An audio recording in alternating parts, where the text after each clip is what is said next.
রাজ্যে মঙ্গলবার থেকে শুরু হয়েছে এসআইআর। যদিও অনেক টালবাহানা, রাজ্যের শাসক দলের বিরোধিতার পর রাজ্যে শুরু হয়েছে এসআইআর। এর মাঝে রাজ্য বিজেপি রাজ্যের মমতা সরকারের পরিবর্তনের ডাক দিয়েছে। ব্যারাকপুর শিল্পাঞ্চলের সোদপুরে এদিন বিজেপির তরফ থেকে অনুষ্ঠিত হল পরিবর্তন যাত্রা। ব্যারাকপুর শিল্পাঞ্চলের সোদপুরে এদিন বিজেপির তরফ থেকে অনুষ্ঠিত হল পরিবর্তন যাত্রা। এদিনের মিছিলে নেতৃত্ব দেন বিরোধী দলনেতা শুভেন্দু অধিকারী। সোদপুর ট্রাফিক মোড় থেকে মিছিল শুরু হয়ে সোদপুর তেঁতুলতলা মোড় পর্যন্ত যায় এই মিছিল। এদিন মিছিল শেষে শুভেন্দু অধিকারীর মঞ্চে বক্তব্য রাখেন। বাপের আর ঠাকুরদার সার্টিফিকেট দেখতে চাইবে। আমরা আজকে এসেছি হাইকোর্টের অনুমতিতে। সিঙ্গেল বেঞ্চে আটকাতে গেছিল মমতা, পুলিশ হেরেছে। আমাদের 2 ঘন্টা টাইম দেওয়া হয়েছে, 3টে থেকে 5টা। আমাদের বলে দেওয়া হয়েছিল এই সংখ্যার বাইরে লোক আপনি নিয়ে হাঁটতে পারবেন না, মাত্র 1000। আজকে ডিভিশন বেঞ্চে গেছিল। আমাদের এই কর্মসূচি আটকানোর জন্য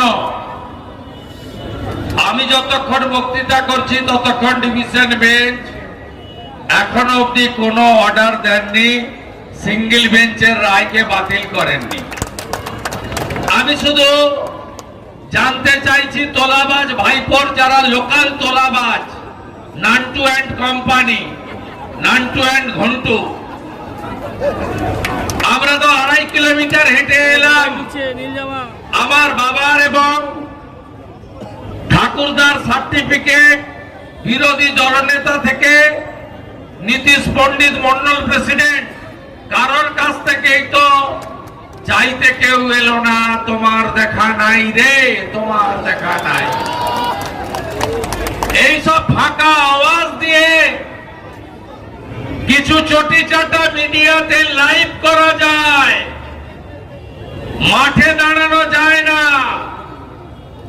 এখানকার ভারতীয় জনতা পার্টির কার্যকর্তারা ডক্টর শ্যামা প্রসাদ মুখার্জির আদর্শকে সামনে রেখে দশকের পর দশক বিচারধারার লড়াই করেছে, তপন সিকদারের নেতৃত্বে লড়াই করেছে, বিষ্ণুকান্ত শাস্ত্রীর নেতৃত্বে লড়াই করেছে, অসীম ঘোষের নেতৃত্বে লড়াই করেছে, তথাগত রায়ের নেতৃত্বে লড়াই করেছে।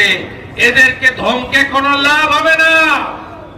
আর আমিও সিপিএম এর সঙ্গে লড়তে লড়তে এই জায়গায় এসেছি। আমাকেও ধমকে কোনো লাভ হবে না। 11 সালের পরে আসা ভাইপো মাল হক কেটেছি আমরা, কই খাচ্ছ তুমি?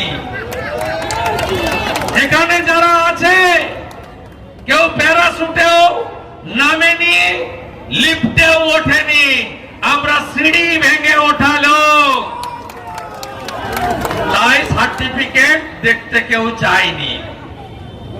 আমি চণ্ডীচরণ রায়, জেলার সভাপতি কেএনএসডি পরীক্ষিত